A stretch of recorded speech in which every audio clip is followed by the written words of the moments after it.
Ustedes se fijan, y no sé si alcanzan a ver, este gráfico de tortas muestra, digamos, con qué recursos cuenta el Partido Bolívar para alimentar a sus vacas, o a su rodeo de cría, su invernada o recría. Si ustedes alcanzan a ver, hay tres recursos que yo se los marco. A ver si corre, no. Ahí están.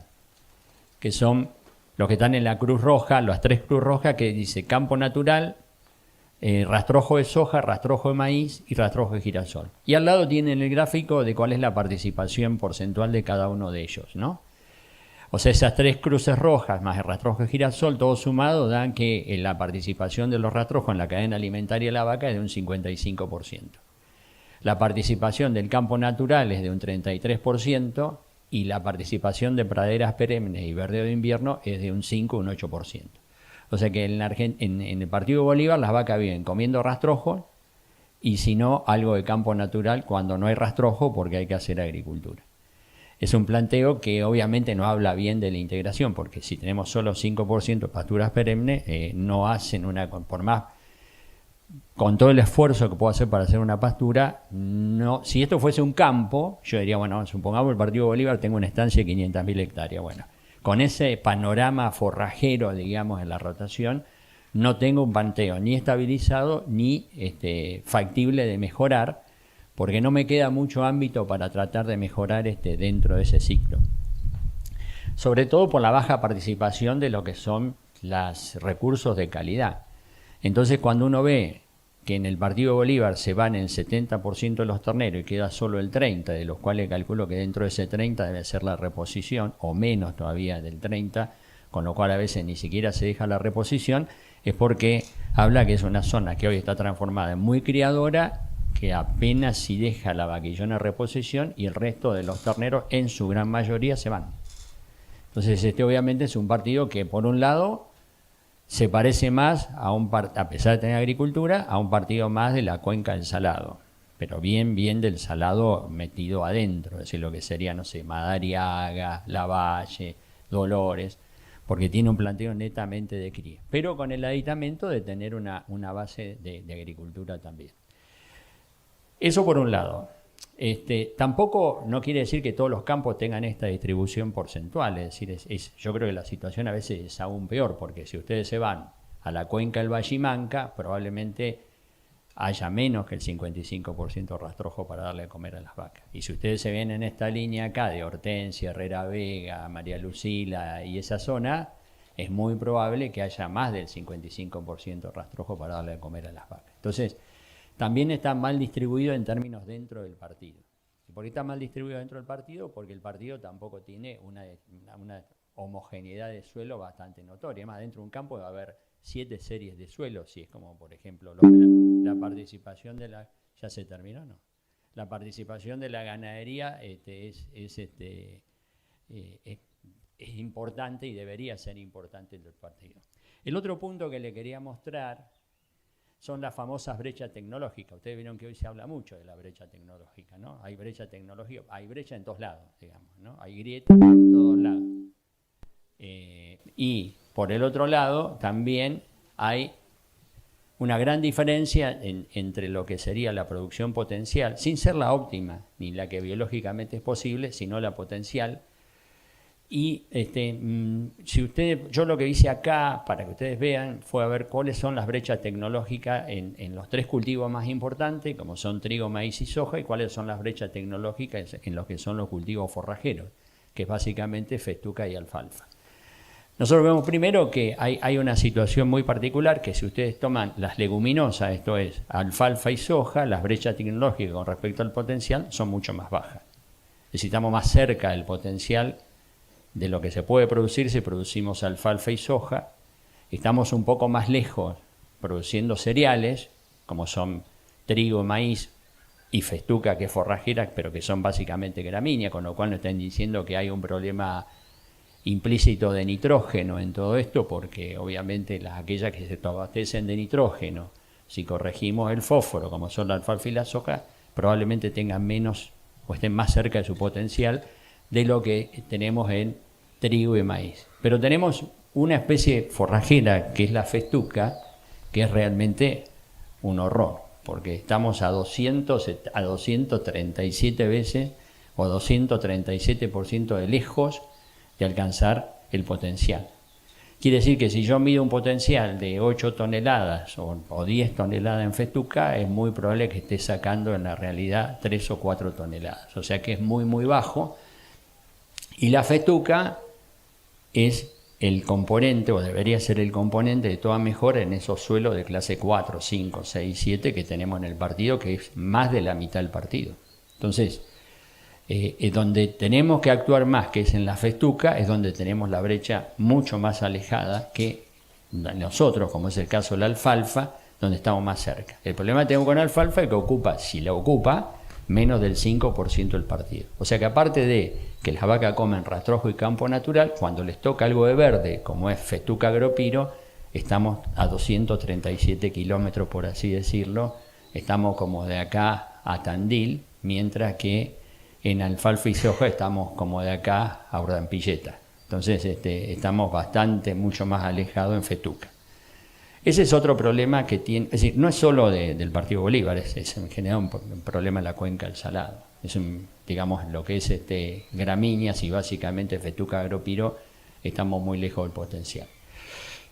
Dicho esto, y son dos cosas bastante importantes para mejorar a futuro, ¿qué es gerenciar el pasto? Bueno, gerenciar el pasto es tratar de manejar todos los recursos que yo tengo alrededor para que el pasto me permita expresar su máxima expresión. Uno pensaría decir, bueno, gerenciar el pasto es hacer crecer mucho pasto, cosa que es cierto, saber administrar mucho pasto, saber cómo lo como, cosa que es cierto, y para eso obviamente están apareciendo muchos programas desarrollados, por ejemplo, por INTA, que hablan de estimar tasas de crecimiento pastura y a su vez qué método de aprovechamiento, cuál es la forma mejor de aprovechamiento para comer esa pastura. De hecho, hay 3 o 4 programas desarrollados por el INTA que en función del clima, básicamente temperatura y humedad, estiman cuál va a ser la tasa de crecimiento. Y a su vez hay modelos de comer pastura, que hoy sabemos que si comemos una alfalfa en 8 o 9 nudos vamos a sacar un 20% más de ganancia de peso, vamos a producir un 15% más de carne por hectárea a través del año. Pero no me voy a referir a eso, sino más que todo a dos cosas. Uno es, ¿qué implica desde el punto de vista económico o cómo mejora mi actividad gerenciar y gestionar pasto? Y segundo, ¿qué interacción tiene con los sistemas mixtos, como decía el título, que se pueden aplicar acá en el Partido de Bolívar, atendiendo a 2 o 3 cosas puntuales en relación a esos sistemas mixtos? Por eso, desde ese punto de vista, yo miro, para mí gerenciar el pasto es que si le pongo más capital y le pongo más trabajo por unidad de superficie, voy a obtener más producción, voy a obtener menor costo del kilo producido, con lo cual produciendo más, gastando menos por kilo, voy a obtener un mejor resultado económico y voy a obtener una mayor rentabilidad. O sea, si yo produzco más pasto, lo como bien y encima le meto capital y manejo, tendría que llevarme a obtener un mayor resultado económico, independientemente de cuánto lo produzca y cuánto lo coma. Entonces, yendo un poco con esta premisa, vamos a tocar algunos temas de importancia. El primero, vamos a entrar en la cría, ¿no? Si la cría, que es una actividad bastante importante en el Partido de la Barriga. Que entre paréntesis, hablando de gerenciar, usted acá se darán cuenta qué vaca me tendría que quedar yo en función del tamaño del ternero. ¿Y por qué ese tamaño del ternero? Bueno, pues nació primero. Entonces, esta es una diferencia, este es un rodeo que tiene una diferencia de aparición de 60 días. Este ternero que está acá adelante, lástima que no lo puedo marcar porque no se ve en el screen, no se ve en la pantalla del screen, pero este que está acá adelante le lleva 25 días que está acá. Ese se va a destetar con 20 kilos más. Bueno, eso es gerenciar el pasto, es decir, manejar las cosas que rodean a la utilización del pasto sin que esta cobertura de triticales me dé más, pero obviamente la vaca que va a destetar ese ternero es más eficiente que la vaca que va a destetar el otro. Bueno, eso es eficiencia criadora. No es eficiencia porque coma menos materia seca para producir 1 kilo de carne, eso es consumo residual, sino eficiencia porque manejé las cosas para tener un ternero antes. Bueno, eso también es gerenciar el pasto, no es solo estimar cuántas raciones me da este tritical y cuánto lo como, o cómo lo como. gerenciar el pasto es también gerenciar aquellos factores que hacen que ese pasto sea mejor utilizado por el sistema. Yendo a eso, y en la cría tenemos algunas cosas que son, o algunas variables que son importantes, tenemos porcentaje de preñez, porcentaje de destete, peso al destete y carga, cosa que todos sabemos que son los factores que afectan la producción de carne en la cría. Eso es real. Esto yo voy a tomar ahora tres transparencias de las que hablamos la otra vez en la Sociedad Rural de Bolívar, que es un poco cómo se da la respuesta a la intensificación en la medida que yo voy gestionando pasto. En este caso, gestionar pasto es ir cambiando la base forrajera que yo puedo tener en un campo. Este es un sistema modal que nosotros tenemos estudiado y evaluado para la cuenca del Salado, donde arrancamos de una situación inicial que es campo natural. En ese campo natural es 100% campo natural, no hay diferido, no hay pastura, no hay promoción de regrado, no hay cobertura, no hay nada, es campo natural. Ese campo natural, para el promedio de la cuenca del Salado, tiene 0,60 equivalente vaca, tiene un porcentaje de destete del 70% y tiene un peso al destete de 170 kilos. ¿Sí? 90 de preñez, o sea, 80 de preñez por 90 de destete le da 72%. El promedio de la cuenca, de los rodeos más evolucionados, está en 82. Bolívar desteta, ¿te saben cuál es el promedio de destete de Bolívar? Promedio, 72%. Lo sé porque fue presentado la otra vez en la charla del INTA y la leí anoche, pero tiene 72%, tiene más que la media nacional. Toda la cuenca del Salado tiene más que la media nacional. Y el norte tiene menos que la media. Van a Corrientes, destetan 40%. Entonces ese porcentaje de destete no es uniforme en todo el país. Bolívar tiene 72%. O sea que Bolívar está dentro de esta línea, ¿no? Bueno, si yo a ese campo natural le agrego un 8% de diferidos, que es más o menos, nosotros lo tenemos medio, que lo sacamos de los datos acá de La Rosa, de Don Luciano, bueno, y de otros campos al sur del Partido de la Barría, yo puedo mejorar la carga y puedo aumentar la carga casi entre un 15 y un 20%.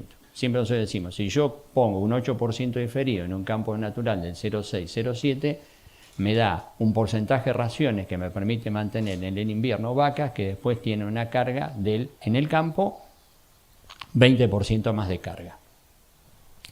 Al aumentar la carga, obviamente voy a aumentar la producción, que después vamos a ver. Pero voy a decir perenne de Festuca agropyrotrébol, fertilizada con fósforo, que me va a permitir a mí, primero, aumentar la carga de 0,7 a 0,8, como la base nutricional de la vaca no solo va a mejorar en el invierno porque va a tener el diferido, sino porque le voy a poder dar servicio en primavera, más recriar la vaquillona, voy a ir al 80 de destete y a su vez, como la vaca va a comer más calidad en primavera, como sobre el campo natural, va a producir más leche y me va a permitir destetar un ternero más pesado. Más o menos me va a dar 1 litro más de leche, por cada litro más que me da la vaca en la primavera, desteto 15 kilos más de ternero. Eso está muy medido, muy evaluado, entonces decir, bueno, por cada litro de que me da la vaca más en su lactancia, voy a destetar 15. Entonces el peso del destete se va a 185 kilos. Y finalmente yo digo, bueno, pero aparte de la pastura, 20% pastura, voy a agregar lo que sería una promoción de regras, que después vamos a ver, podría ser una cobertura también.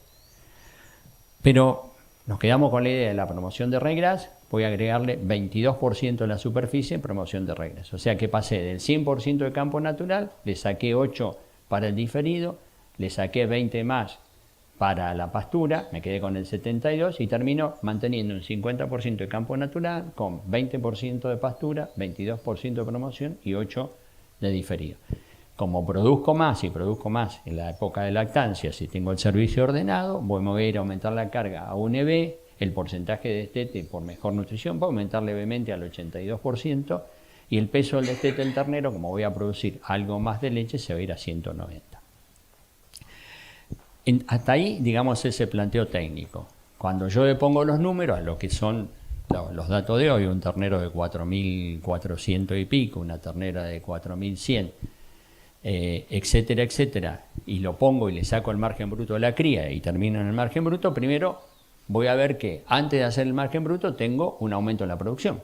Es decir, el campo original, que era 0,6, 70 de destete y 170 kilos, contra el campo totalmente mejorado, que era la otra punta de un EB, 82 de destete y 190 kilos, me permitió cambiar la producción de 67 kilos originales de 0,60 EB y 70 de destete a 0,7 con 80 de destete, 84, 0,85 con 82 de destete a 124 y un EB con 82 de destete se me fue a 163. O sea, aumentar la producción casi 3 veces, de 67 a casi 180. Aumentar la producción y que el ternero valga 4.500 mangos no me dice absolutamente nada. O sea, hoy está instalada la idea que porque el ternero vale, yo voy a ganar plata. Cosa que no es exactamente así. Es más, no es siempre así. ¿Por qué? Porque todo depende también de mis costos y de la situación que yo tenga. Porque si yo esta mejora en la producción lo tengo que hacer en un campo alquilado, y yo, por ejemplo, digo, bueno, si yo tengo que pagar 60 kilos de novillo para alquilar el campo de cría, que si toman la primera barra roja que está ahí abajo que dice menos 46, me dio 67 kilos de carne, pero de los 67 kilos que produzco, 60 lo tengo que gastar en pagarle el alquiler al dueño del campo, obviamente el margen bruto es negativo.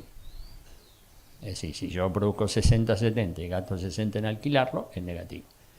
En el segundo caso, si yo hago un diferido, sigue siendo negativo, pero es mucho menos negativo. Si en un campo alquilado, por ahí hacer un diferido no está mal, no es caro y puedo pasar a perder menos 21, pero sigo perdiendo plata.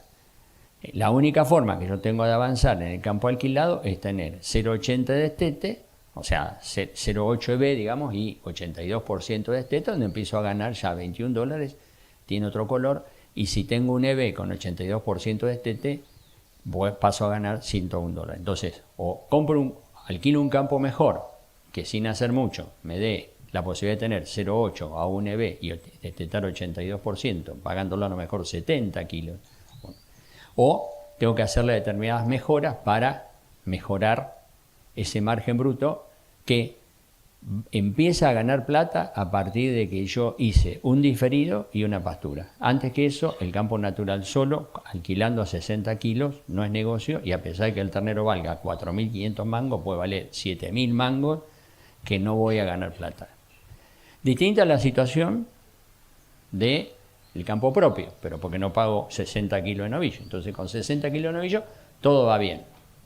Con 0,6, 70 de destete gano $100, con 0,7, 80 de destete gano $136, con 0,8, 82 de destete gano 181 y con un EB y 82 de destete gano 262. Entonces decir, bueno, si yo me quiero autoengañar y tengo un EB, digo que el ternero vale bien y se gana mucha plata. Tengo que tener un EB y 82% de destete en un campo propio. Entonces voy a ganar $262. Capaz que le haga un mejor margen que la soja incluso. Ahora, si yo voy a alquilar un campo y produzco 60 kilos, no le hago ninguna mejora, nada, voy a perder menos 46. Entonces, en el medio está todo el abanico que uno va a encontrar o que puede encontrar en el sistema. Entonces voy a decir, bueno, ¿qué hago con las vacas? Y si vos trabajás en campo propio, no le tenés que pagar ninguna renta a la tía Josefina que vive en Buenos Aires, que no sabe ni a dónde queda el campo, pero le tenés que mandarle todos los meses. Si no tenés que hacer nada y vivís vos de eso, sí, pero si no haces nada, vas a ganar, pero vas a ganar muy poco, $104 con respecto a los 262. Entonces ahí depende mucho después cómo cada uno quiera vivir. Si a mí quiero irme a hacer un viaje, quiero cambiar la camioneta, y tengo que meterle ficha porque si le meto 0,6 EB y 70 de destete voy a ganar $100 y lo que voy a hacer va a ser, no me voy a fundir, por eso nadie se funde haciendo cría, pero no sé cómo voy a vivir mal porque no me voy a poder dar los gustos que me quiero dar.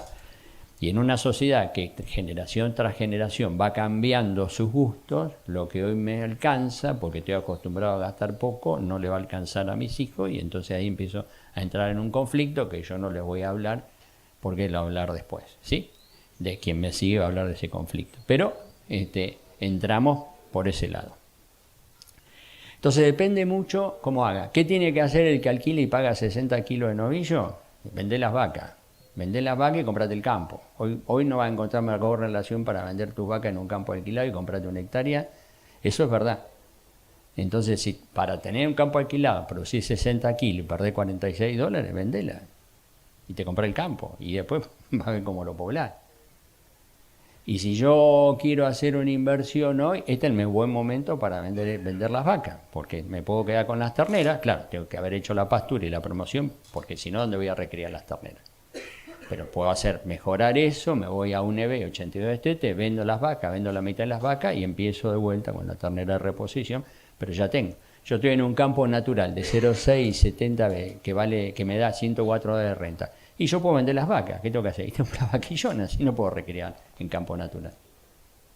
Entonces, ¿de qué me sirve vender las vacas? Y no me sirve de nada, porque si no tengo que comprar vaquillona preñada. Y tengo que ir a comprar una vaquillona preñada que alguien me las vende, que a lo mejor es cola de parición. Entonces, cada uno tiene que tomar una decisión a gerenciar el pasto, pero indudablemente tengo mucha más libertad cuando hago más base forrajera y obviamente cuando el campo es propio.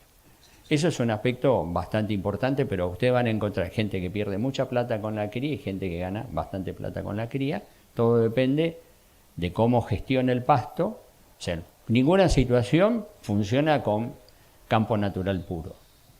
Si funciona, puede funcionar. Funcionó 200 años en la Argentina. ¿Cómo no va a seguir funcionando? Pero cada vez menos. Entonces, todo va a funcionar con una base forrajera que yo pueda construir. Si no la construyo, va a ser muy difícil. Va a ser más difícil encima si alquilo el campo. Entonces, eso es para tenerlo en cuenta a futuro, para ver cómo diseño los sistemas. Otra situación que también, la rentabilidad es una copia del margen bruto.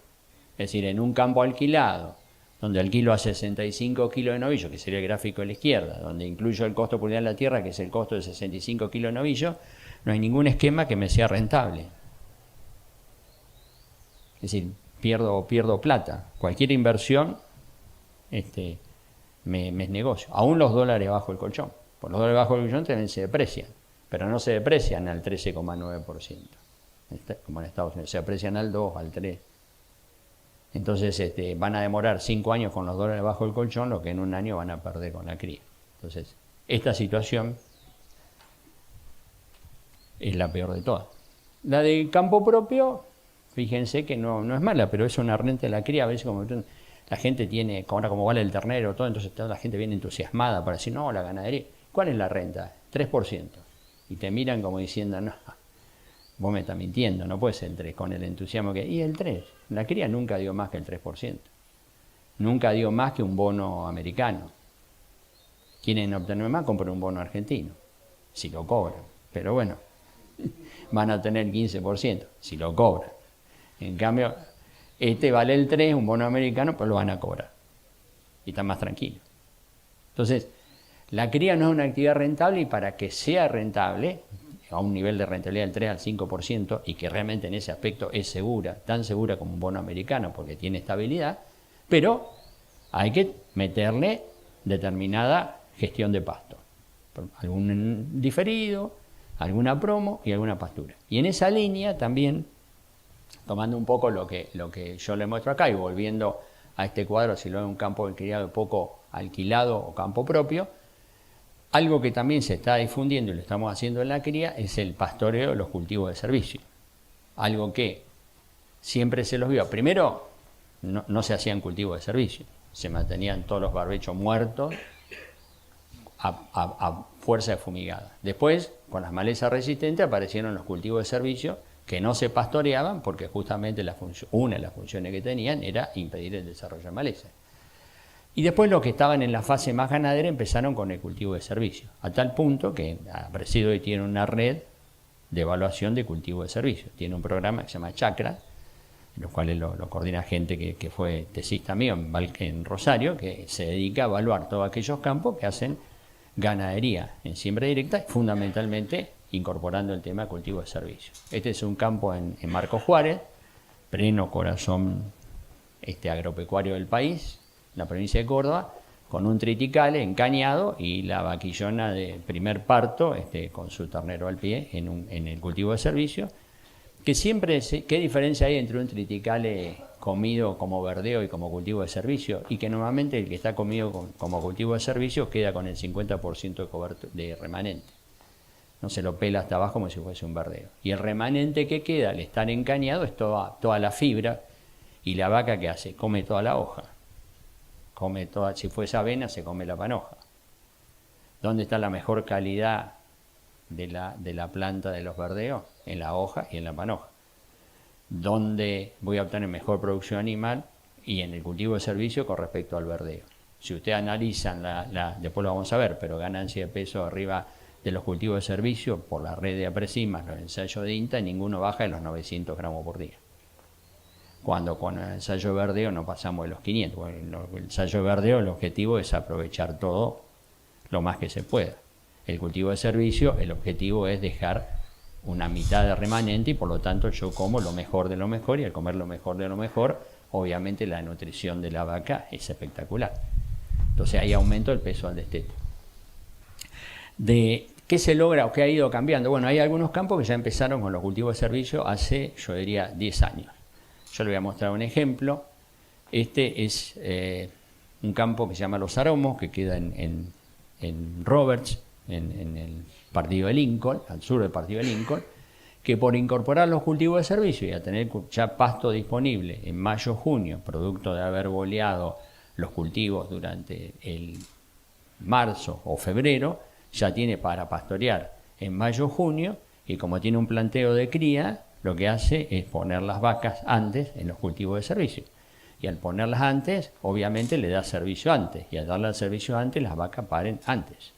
Esta es una curva de la distribución de las pariciones.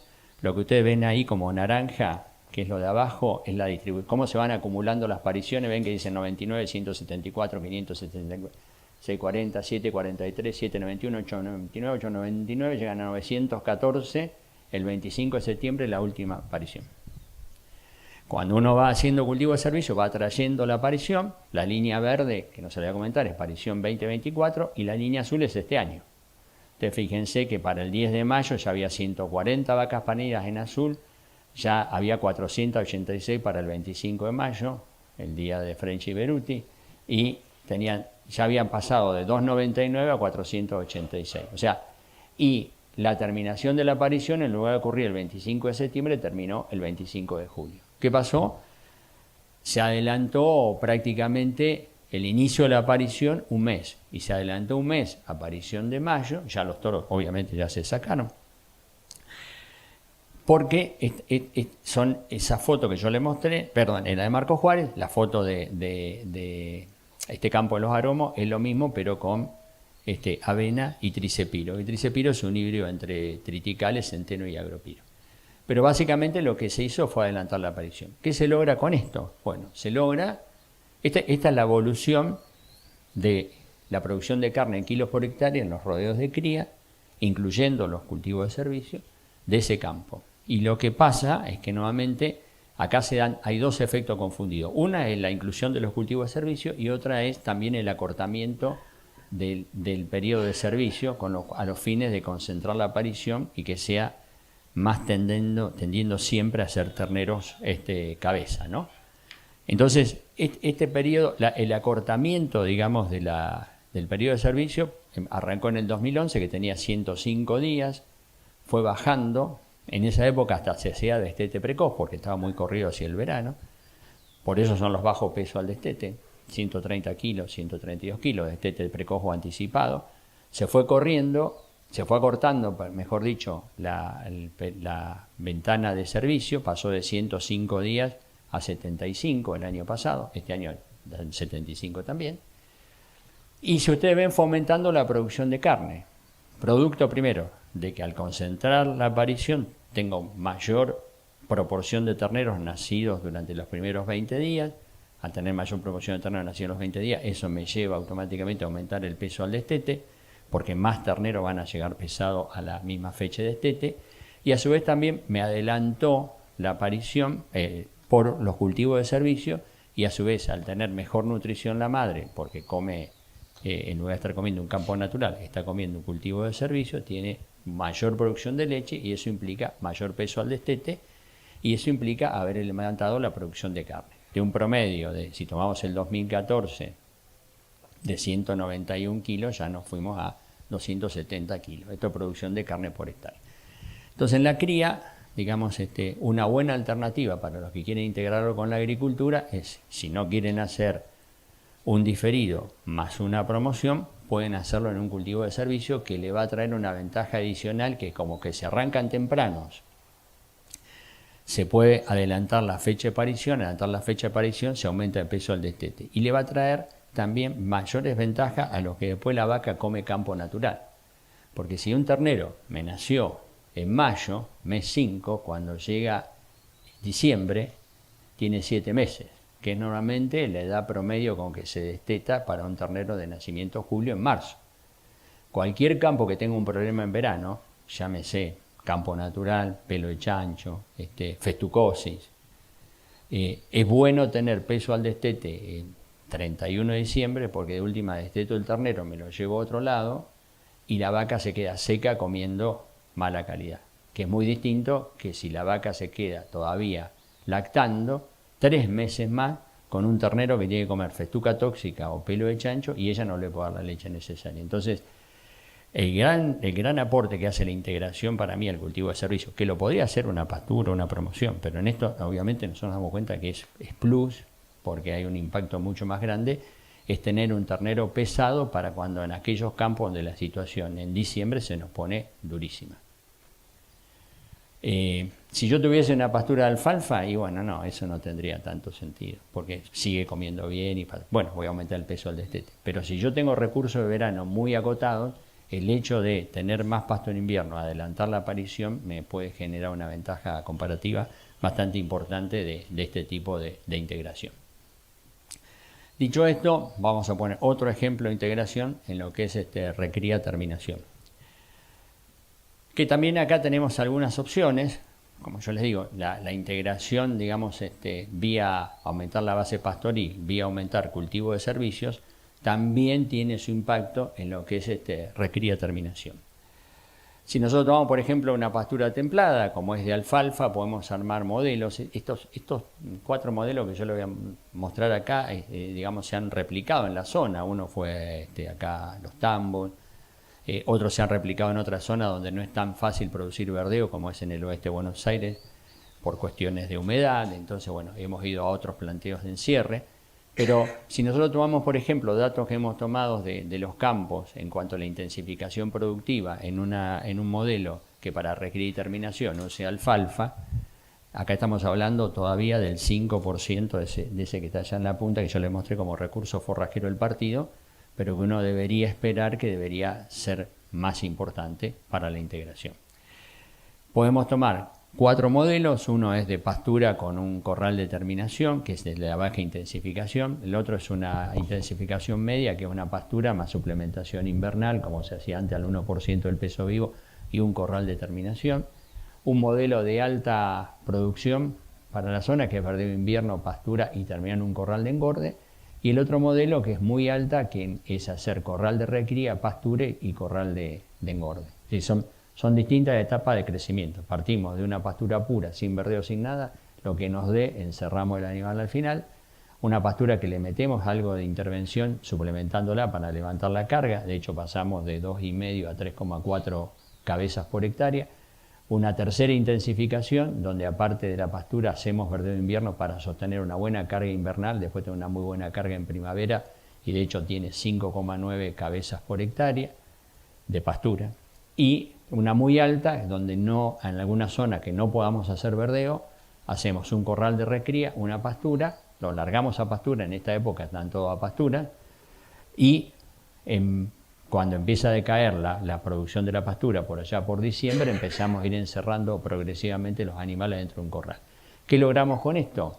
Y ir aumentando la carga del 2,5, 3,4, 5,9 y 7,3% la carga por hectárea. Pero fundamentalmente, ¿qué logramos? Logramos aumentar la eficiencia de pastoreo. Si yo uso un planteo de baja inclusión a 2,5 por hectárea, durante la primavera ahora me está sobrando pasto por todos lados y aprovecho el 50% del pasto crecido. Si yo hubiese suplementado algo en el invierno con el 1% del peso vivo, la eficiencia de pastoreo ahora, por haber tenido casi un animal más, me lleva el aumento de la eficiencia a un 60%. Si yo hubiese usado verdeos de invierno para acomodar la carga en el invierno y ahora lo estoy quemando para pasar a agricultura y todos esos están en pastura, me llevé la carga a 5,9 y mejoro la eficiencia de cosecha de la alfalfa a un 70%, Y si yo hubiese usado una carga muy alta, donde todos los animales en invierno hubiesen estado en corral, con muy poco en la pastura, y ahora los tengo todos en el campo, hubiese tenido 7,3 de carga y una eficiencia de cosecha del 80%. Es decir, la gestión del pasto sube de abajo hacia arriba. Entonces, vamos a describir. Sí. Eso es carga por hectárea de pastura de alfalfa en primavera. Sí, por hectárea de pastura. La instantánea la puedo manejar yo según la superficie, ¿no? Bueno, la tasa de crecimiento en el caso 1, donde yo decir, bueno, no voy a hacer nada, voy a trabajar con 2,4 novillos por hectárea, y bueno, mi demanda 2,5, mi carga animal va a ser 2,5 porque la acomodé al invierno. La pasé bien, no tuve demasiado sobresalto, me pudiera Bariloche esquiar, ahora me voy a ir al mundial, bárbaro, eso vamos bien. Pero después vamos a ver si te da plata para irte. 2,5 novillos por hectárea, pero tengo un plus de pasto que obviamente no lo voy a poder aprovechar y tengo un excedente de pasto que se lo voy a tener que acomodar o comer como heno.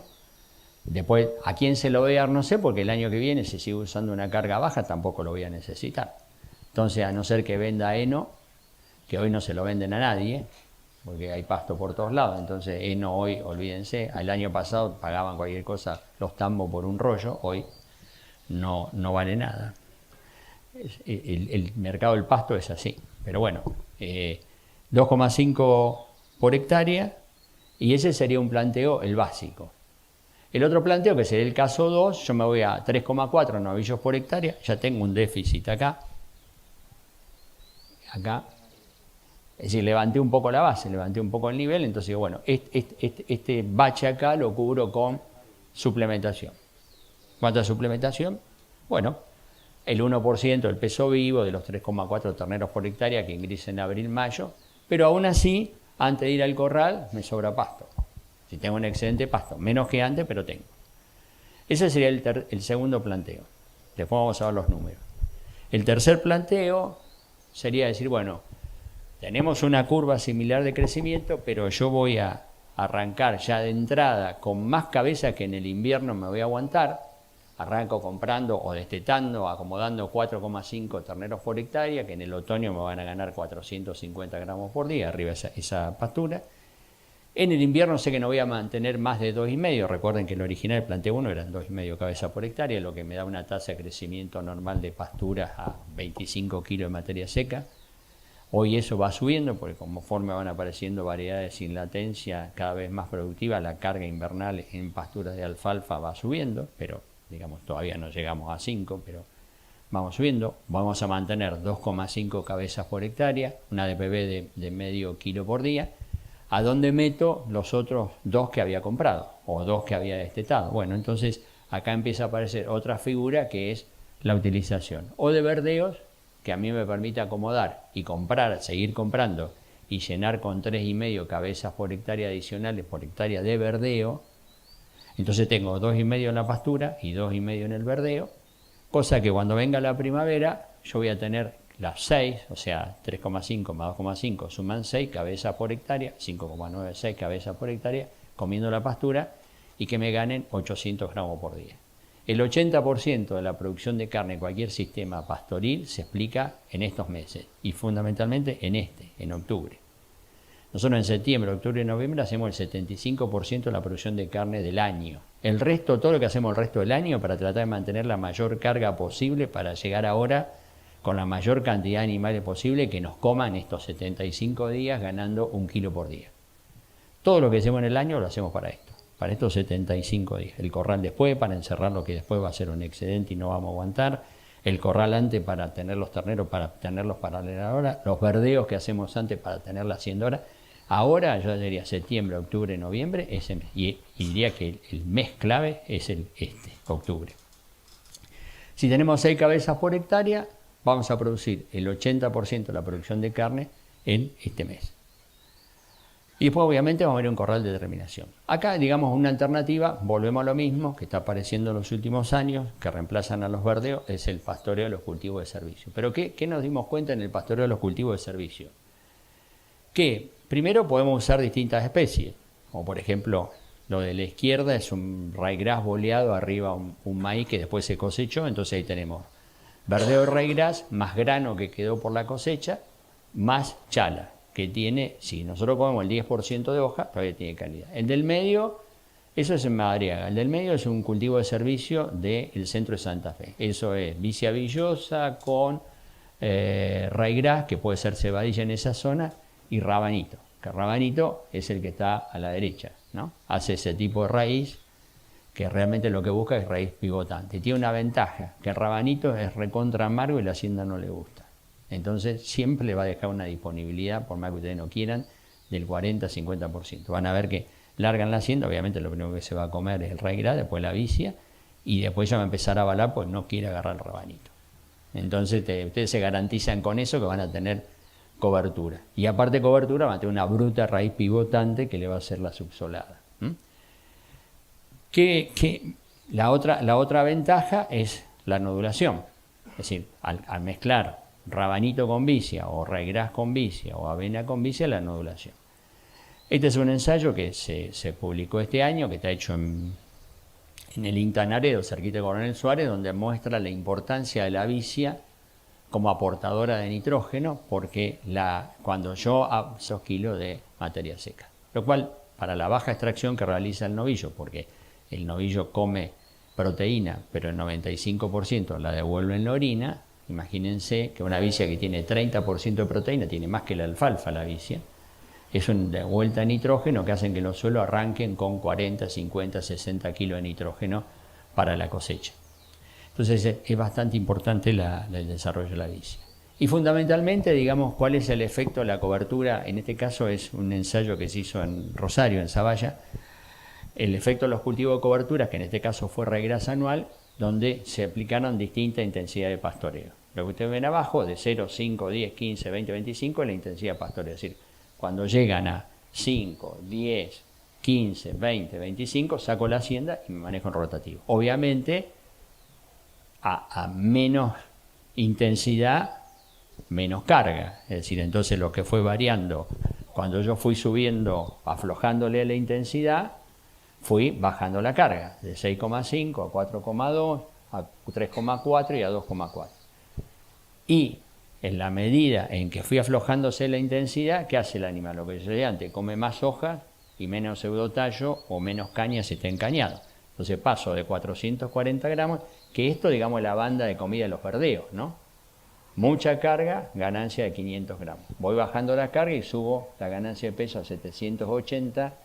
Y si estoy en 3,4, estoy en 1,050 kg, y si ya cuando me bajo a 2,4, bajé la intensidad, pero la ganancia de peso ya no mejoró. ¿Por qué? Porque la calidad y la digestibilidad de la fibra y los carbohidratos, cuando usted lo ponen en un programa de computación, le va a dar que el pasto, como mucho, pueda ganar 1,100 kg, 1,20 kg, 1,50 kg. Más de eso no vamos a pasar a pastura, que es muchísimo.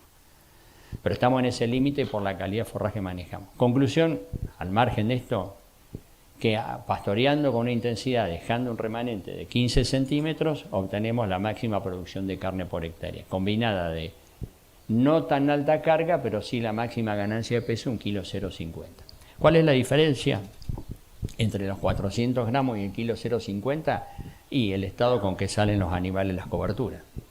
Salen con un nivel de gordura que es bastante y muy diferente al cuando sale un animal de un verdeo. Si yo hoy, si estoy cerrando cobertura, como estamos haciendo en el sur de Santa Fe, vengo de 90 días de 900 gramos. Si yo vengo 900 gramos por día, 90 días son 90 kilos. Si yo vengo con 220 kilos, 300 kilos, ya tengo el peso como que nosotros encerramos la hacienda en los corrales, que son 320, 350 kilos, pero lo tengo ahora, en octubre. Eso puede ser bueno como puede ser malo. Nosotros, si yo tengo pastura en base a alfalfa, obviamente lo que hacemos es continuar esa ganancia arriba de la alfalfa. Ya le gané 900 gramos por día, ahora voy a tratar que en septiembre, octubre, noviembre sigan otros 900 gramos por día. Entonces lo que voy a tratar es sacarlo a pasto o con una mínima suplementación en verano, pero eso lo que va a hacer me va a cortar los días de corral. No es lo mismo encerrar un novillito de 300 kilos, 320 kilos, que viene a 550 gramos por día en febrero, que encerrarlo ahora, o si no tengo pastura de alfalfa, sacarlo a la cobertura y ponerlo en un corral, o tampoco continuarlo en pastura de alfalfa y encerrarlo en diciembre. Cambia mucho la bocha. En segundo lugar, es muy probable que esto me ahorra corral. Si todas las ganancias de peso que suben en pastoreo son menos días de corral. Es decir, el corolario solo no es comer las coberturas y ganar en la cobertura 400 kilos de carne, porque habría que sacar el margen bruto de esto. Nosotros lo que lo estamos cerrando en Santa Fe son márgenes de 300, 350 dólares, que están por arriba de la soja o del cultivo que venga después. Entonces, al margen de eso, me deja un novillito que viene muy embalado para la renta ganadera, porque o me acorta día de corral o sigo vendiendo al mismo peso, pero 3 meses antes, ¿sí? Entonces, el impacto sobre el sistema es mucho más amplio que el impacto sobre el cultivo posterior. Siempre nosotros miramos, pero la cobertura del cultivo posterior, bueno, tiene un impacto terrible sobre el sistema porque me permite a mí mejorar, y sobre todo en estas situaciones donde yo no tengo tanta pastura. Si el partido tuviese 20% de su superficie con alfalfa, fuese, no sé, un partido como nosotros tenemos en Santa Fe, San Cristóbal, y bueno, así que gané acá, y gané 90 kilos, ahora como sigue en alfalfa. Pero si yo no tengo alfalfa, es una ventaja muy grande salir ahora habiendo ganado 900 gramos, porque decir, bueno, si no me da la alfalfa, lo llevo a un corral, pero ya le gané mucho arriba a la cobertura. Entonces eso para mí es una ventaja que va a cambiar, para quien lo haga, va a cambiar mucho el sistema de producción. Y me va a permitir a la larga también, si yo lo hago, producir novillos algo más pesados, si lo continúo obviamente en alfalfa y después lo mando a un corral. El otro tema que se evaluó acá también fue, bueno, es para mostrarle la producción de carne por hectárea, que en aquel caso estaba en 440 kilos. Este es otro ensayo, es un ensayo de un año, pero esto para mostrárselo en un año de seca. El 2023, está presentado 2024, el 2023 fue un año de mucha seca. Fíjense el rinde de la soja. La que no se pastoreó, se dejó la cobertura 1.200 kilos, la que se hizo un pastoreo moderado de 10 centímetros, 1.600 kilos, y la soja que se le dio un pastoreo menos intenso, 20 centímetros de altura, 1.750 kilos. O sea, hubo 1.200 a 1.750, las diferencias no fueron significativas. Pero le gané 252 kilos en un pastoreo moderado y 360 kilos en un pastoreo intenso. Es decir, bueno, si saco 1.500 kilos con la soja, pero le saqué 2.250 kilos de carne, 360 kilos de carne, eso, bueno, yo ya tengo 300 dólares de margen bruto en la mano. Entonces, aún en los años secos, ¿no? El otro aspecto, bueno, esto es lo mismo, es decir, este gráfico de la izquierda, el que yo le presenté antes, es decir, el rendimiento de soja y producción de carne, y el costado ahí es un poco lo que es un poco lo que decíamos anteriormente. Sin pastoreo yo tengo cero carga, digamos, con el pastoreo moderado obviamente tengo 1.150 kilos de carga y con el pastoreo intenso 2.000 kilos de carga, pero obviamente el remanente que voy dejando de pasto, si yo hago sin pastoreo dejo 7 toneladas expuestas o en pie, y con un pastoreo moderado que me lleva a los 400 kilos de carne y los 300 de margen bruto, tengo 2,5 toneladas de cobertura, que no es malo y por lo tanto también cumple con la función del cultivo de servicio, ¿no? Bueno, ese es un plan. Entonces ese es un aspecto que yo podría utilizar. Puedo utilizar los cultivos de servicio o puedo utilizar, volvemos al esquema de arrancar con 4 novillitos y medio terneros, 4 terneros y medio por hectárea en el otoño con 450 gramos.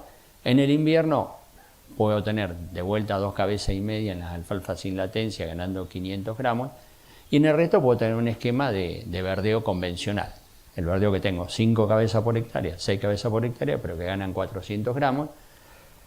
Como yo les comentaba antes, la primavera si tengo pastura de alfalfa lo voy a seguir y después lo voy a terminar a corral. La diferencia de este esquema con respecto a las coberturas es que los corrales van a ser o son más largos los corrales o son más livianos los novillos. Entonces este esquema es bueno, es el que siempre se hizo, digamos, pero me da la impresión de que hoy al darnos cuenta que si nosotros hacemos muchas coberturas y la pastoreamos muy poco, sacamos producciones de carne que son casi compatibles con la ganancia de peso de un corral, porque 900 gramos, 1 kilo por día pasto, es mejor, al menos desde el punto de vista económico, que 1 kilo 300 dentro de un corral. Entonces, las coberturas nos vienen a plantear a nosotros, primero, la longitud del corral y obviamente el peso final de terminación.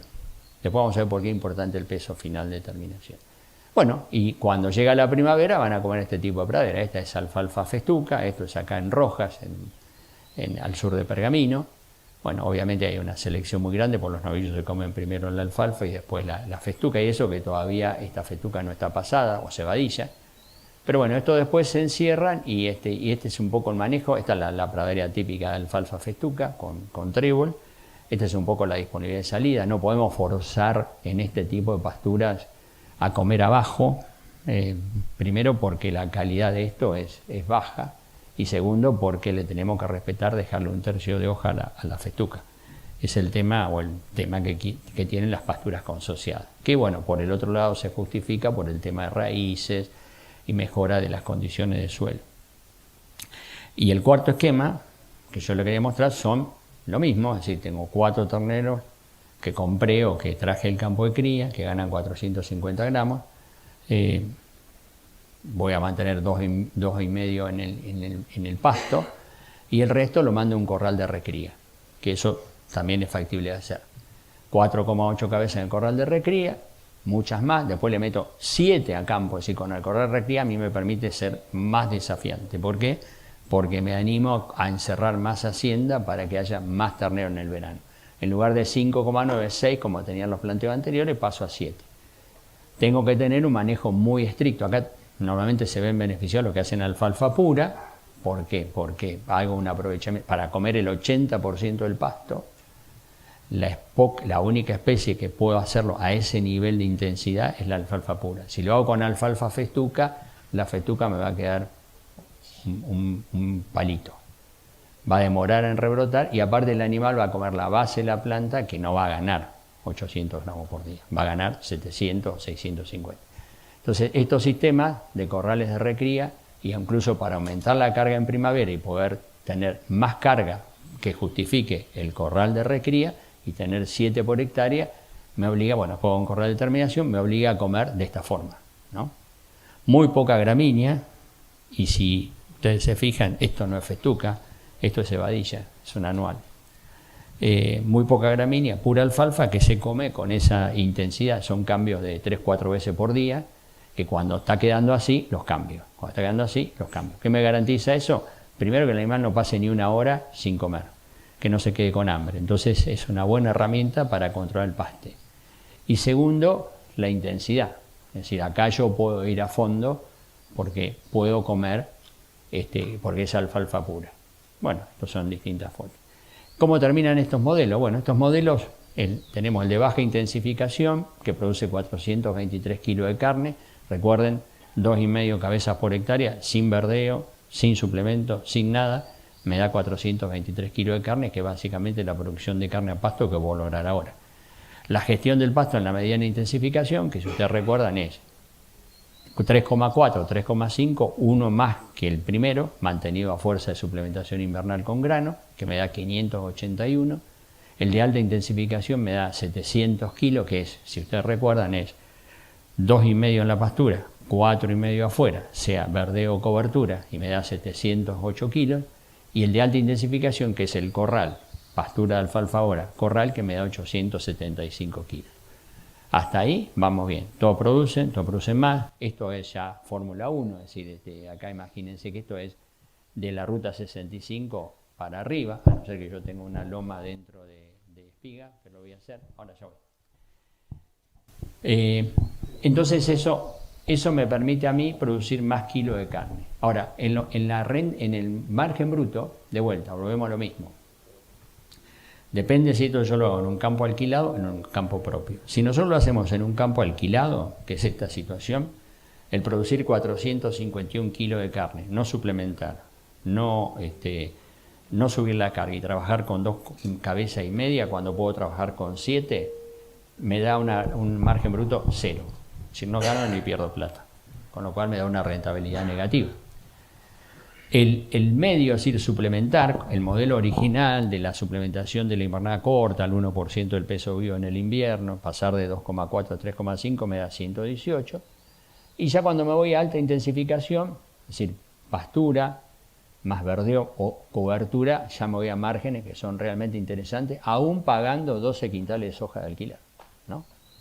Si me voy a la alta intensificación, que es corral de recría más, más pastura, me da 752. Es decir, el corral de recría todavía sigue siendo la alternativa más interesante, pero también esta se vuelve muy interesante porque a pesar de que el corral es más costoso, esta tiene, por supuesto, lo vamos a ver después en rentabilidad, menos inversión. El margen puede llegar a subir incluso más, puede irse a $600, con lo cual se acerca mucho al corral de recría. Entonces, si yo hago cobertura y estoy pensando en comer los servicios para comer la mitad del pasto y que la animal gane 1 kilo, es muy probable que el corral de recría no tenga ningún sentido y lo tengamos que abandonar, sobre todo en zonas donde puedo hacer cobertura. En zonas donde no puedo hacer cobertura porque no tengo humedad, estoy en Salta, no puedo sembrar la cobertura porque no llueve en el invierno, entonces bueno, tengo que seguir con el corral de recría. Pero en zonas donde yo puedo desarrollar muy bien las coberturas, y me parece que como esta zona, el corral de recría, o sea, el último modelo, no sé si tiene demasiado sentido. Y obviamente el escenario B, que no incluye costo de oportunidad de la tierra, pero tiene un precio de la tierra de $7.500 por hectárea, que les cuesta en rentabilidad, pero que en margen bruto no, obviamente cualquier modelo es bueno, por eso volvemos a lo mismo. Yo puedo tener una invernada de 2,5 cabezas y ganar $339, pero de vuelta, es muy poco para un campo que vale $7.500 y para un ternero que me cuesta 4.500 pesos. Si yo no lo trabajo, digamos, un poco más intensamente y me voy a márgenes de $500, $800, con $339, eso me lo come la agricultura. No tiene, hacer eso no es ningún avance. Si hoy volvemos o empezamos o intensificamos, por lo menos tengo que pensar de la media a alta para arriba, es decir, intensificar la pastura, gestionar el verdeo, pensar en los servicios, en los cultivos de servicios, comer hoy con 5 o 7 cabezas por hectárea las alfalfa y después pasar a un corral. Por lo tanto, ese es un tema que aún cuando tenga un campo propio es necesario, digamos, intensificarlo para lograr eso. Sí, la pregunta, claro, bien. Cuando en la filmina anterior, en la anterior, en los 875 kilos de producción de carne. Es a pasto. Solo a pasto. A pastura. No incluye lo que le dan el corral. Eso es a pasto. Eso está el corral de recría aparte y el corral de terminación. Todo eso es producción de carne a pasto. Para comparar, esta no tiene nada. Esto es 0 grano siempre. Es todo a pasto. Salvo el corral de terminación, que le saco el pasto, el grano. Y aquel es todo a pasto. Esto es descontado el corral, la comida. Si yo le sumo eso, pero tengo que sumar la superficie que usé de maíz para poder llenarlo, ¿no? Hoy con esto está cambiando mucho. O incluso esto, porque ya tenemos alfalfa que hay medidas de 20 toneladas por hectárea. Si casi te da más que el maíz. Entonces, si nosotros hoy podemos, por ejemplo, este año en un campo vamos a terminar con 1.300 kilos de carne por hectárea de pastura de alfalfa. Pero una alfalfa que está dando, si nosotros la proyectamos ahora, 20 toneladas por hectárea. Es en Teodelina, cerquita de Venado Tuerto. Entonces ahí ahí la dejamos porque no supera, con 1.300 kilos de carne por hectárea una pastura, no te va a correr nadie. Juan, dos preguntas, si me permitís. Una, si se puede saber en los 4 trimestres del año, en vez de hablar de cabezas por hectárea, si podemos hablar de algún número de kilos de carne de carga por hectárea en los 4 trimestres. Y la otra pregunta, si se puede. Sí. Y la otra pregunta es, ¿cómo ves en estos planteos de alta intensificación el silaje de maíz? Si vos decís, bueno, yo tengo 4 cabezas por hectárea, normalmente si le ponemos un peso, vamos a empezar con machos de compra de 200 kilos, son 800 kilos que puedo manejar en el campo. ¿Por qué 800 kilos? Porque 800 kilos al 3% del peso vivo del consumo necesito 24 kilos de materia seca por hectárea por día de comida. Que a un 80% de aprovechamiento, la alfalfa en esa zona me tendría que estar produciendo 30 kilos de materia seca por día de crecimiento. Entonces voy contra una tabla de crecimiento de pastura, o sea, la busco, digamos, y si está en 30, es lo que tiene. Si está en 60, tengo que duplicar la carga. No sé si me explico. Si yo me voy al invierno, digo, no, mirá, si le pongo 2,5 cabezas es porque ya acá no pesan 170. Pongámosle que pesen, hacer un número redondo, 250. 250 por 2,5 cabezas me da 625. 625 por el 3% son alrededor de 21 kilos 25. 21 kilos 25, si la pastura es una sin latencia de invierno, que crece 20 kilos de materia seca por día, fíjense que la otra alfalfa no crecían nada. Ahí tenemos alfalfa que crecen a 20 kilos de materia, le meto 2,5. Si me da 30, y le meteré 4. Pero ya, cuanto más me acerque a su tasa máxima de crecimiento, tengo que tener algún seguro por las dudas, ¿no? Pero lo puedo hacer.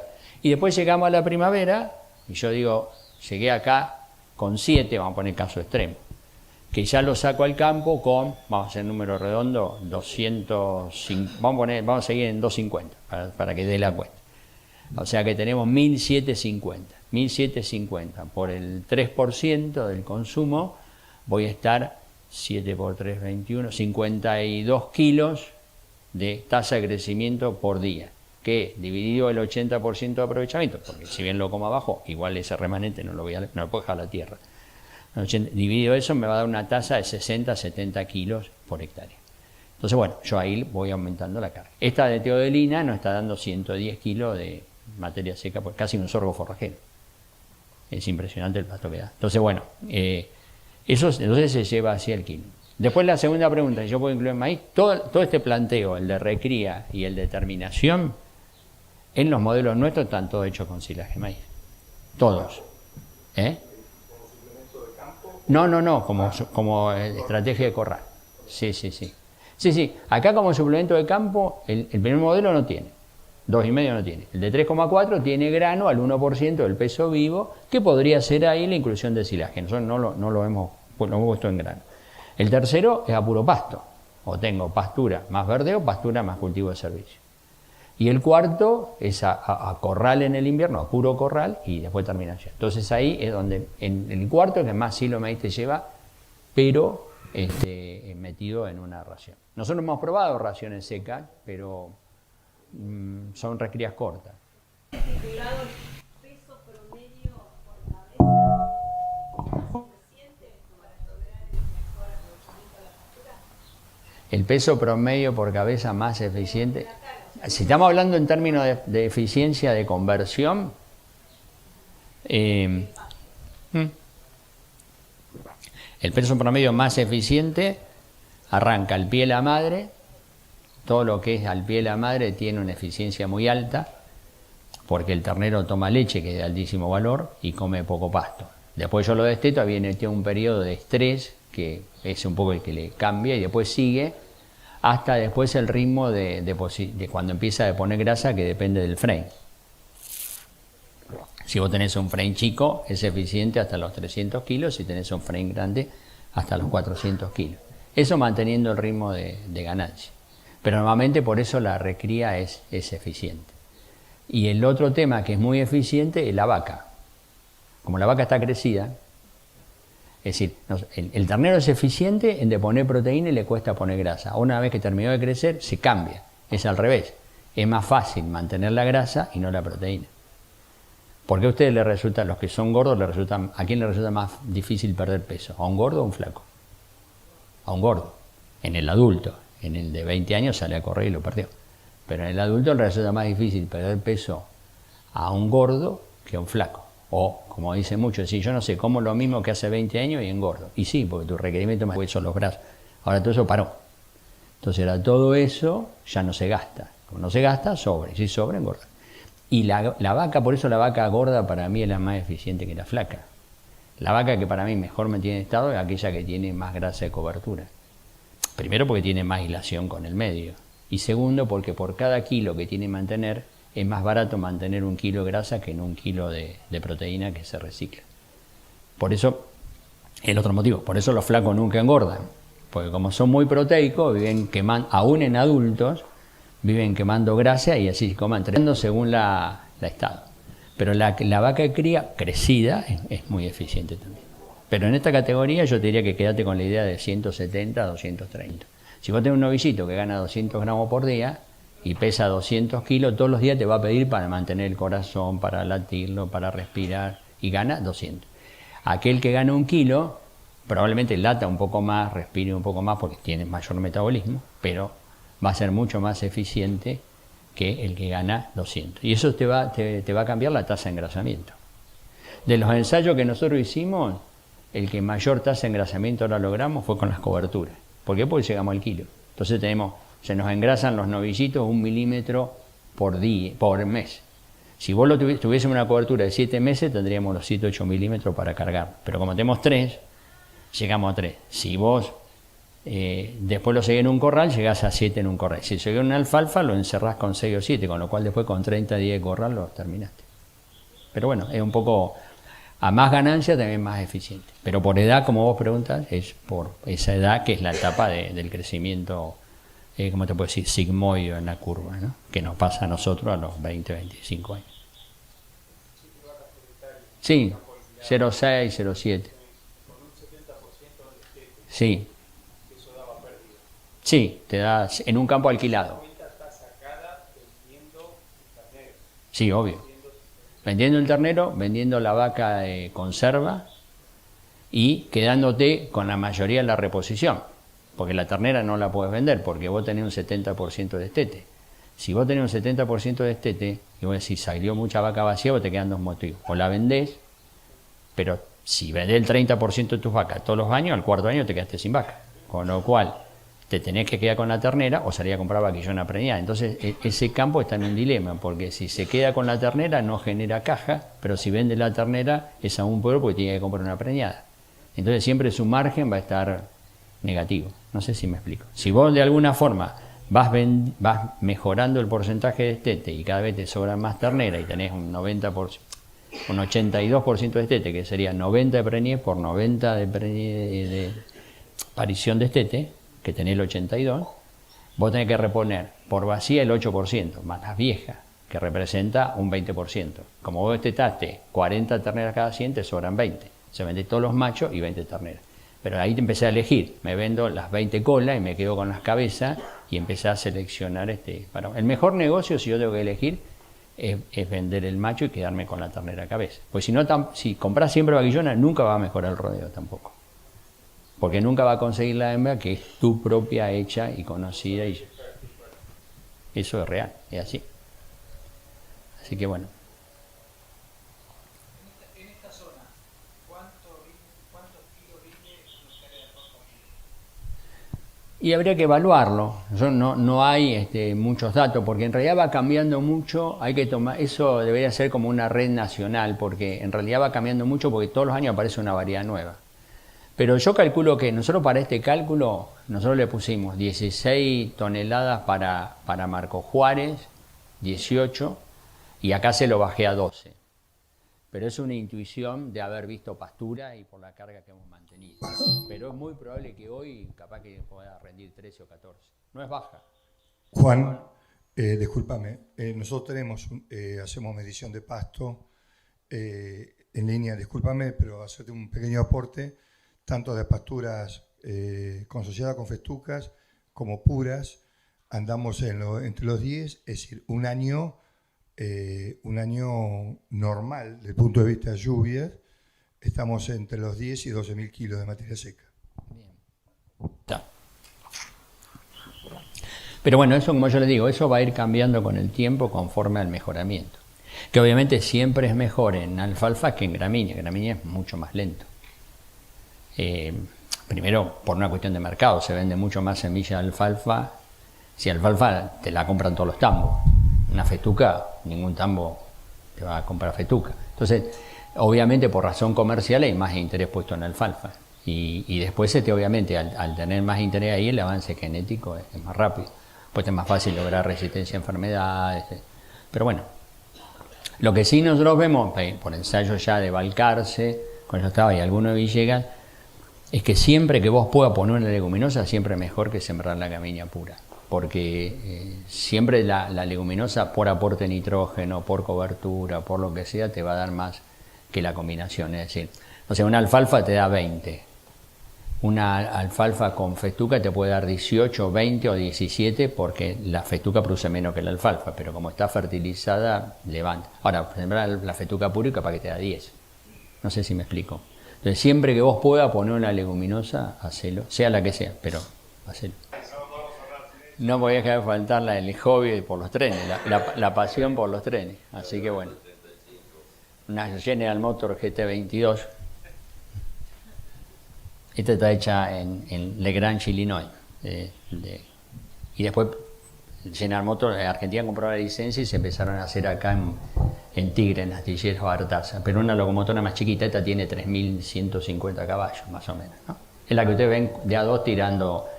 Bueno, las de Ferroempreso son las que paran acá son GR12, que tienen 1.800, pero como van de A2 suman 3.600 y suman los operativos de 80 vagones. Aparte la habrán visto con nombre de mujer todas. Una se llama Elina, Leonor, Clotilde, Anita, porque le han puesto nombre que las han bautizado. Bueno, esto es lo más importante. Bueno, y la otra, bueno, nos pueden seguir, ahí tenemos en las redes, si después me pasan la foto de hoy, esta noche la subo a las redes o mañana, pero eso me lo tienen que pasar ellos. Juan, tengo una consulta. Lo que mostraste ahí con los cultivos de cobertura en cuanto a la altura de pastoreo versus los verdeos, ¿tenés alguna experiencia de aplicar ese tipo de pastoreos en pasturas y también alfalfa pura? Yo creo que no funcionaría por una razón de que en todos ellos necesito el rebrote y en algún momento todo ese material se me vuelve viejo, digamos. O sea, yo creo que en una pastura vos comés más dejás el 50% remanente como dejás en las coberturas y ese remanente en la cobertura cumple la función de cobertura, de erosión y es material que después ese nitrógeno se va a terminar incorporando al suelo. Cuando vos una pradera la comés así, lográs más ganancia de peso, pero a la larga te termina perjudicando porque ese material se pone viejo e impide el rebrote del nuevo, no sé si me explico. Entonces, por ese impedimento del rebrote del nuevo, después en el otro pastoreo, o cuando te venga una sequía, que el animal va a ir a comer más abajo, por definición, por falta de tasa de crecimiento, se va a comer lo nuevo y lo viejo. No sé si me explico, y va a estar muy viejo. En las coberturas no te jode porque nosotros las coberturas la comemos una vez, o a lo sumo 2 veces, y si la comemos la tercera vez ya después para quemarla, digamos. Entonces, a lo mejor, y de las 2 veces, una es en macollaje. Porque, digamos, en ese planteo de la cría todavía la comemos macollando. La segunda ya es con encañazón. No sé si me explico. Después no lo tocamos. Entonces, ¿Qué kilocaloría necesitas para hacer 1 kilo de proteína y para hacer 1 kilo de materia grasa? para hacer 1 kilo de proteína necesitas 5 megacalorías, para hacer 1 kilo de grasa, 9. Claro. El Exacto. problema es que vos esa proteína la hiciste hoy y mañana la tenés que mantener, porque la proteína es un tejido muy lábil. Ustedes hoy, por ejemplo, ¿qué se comieron acá? ¿Un choripán? Un montón, pero vamos a suponer que son harinas. Supónganse que hay alguno acá que no estaba comiendo harina los últimos 7 días, ahora tenés que sintetizar las enzimas porque comiste el pan para sintetizar. Entonces tuviste que sintetizar proteína.